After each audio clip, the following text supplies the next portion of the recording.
नमस्कार प्रिय दर्शक बंधु मु अजय मिश्र स्वागत करुच्ची विधि विधान ओडिया चैनल पुणी एक नूतन अध्याय को दर्शक बंधु हर हर महादेवंकर प्रति गोटी मंत्र निश्चिंत रूपे महाशक्तिशाली एवं प्रभावशाली मंत्र जो मंत्र को साधक भगवान शिवों उपर अतुट भक्ति एवं श्रद्धापूर्वक जप करती तेबे यही सब मंत्र केवे विफल हुए ना।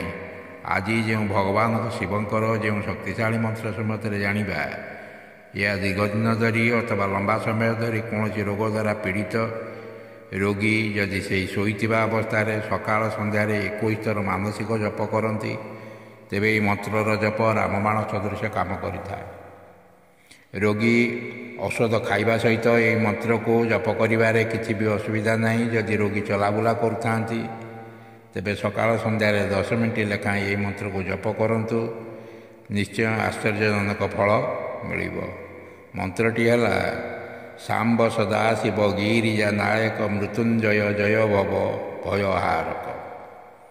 सांब सदा शिव गिरिजा नायक मृत्युंजय जय भव भयहारक।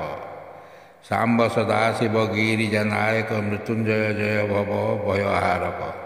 दर्शक बंधु जदि आपन को भिडियोटी भल लगी थाए चैनल को सब्सक्राइब करेंगे, भिडियोटी गोटे लाइक करेंगे। रोची धन्यवाद, नमस्कार।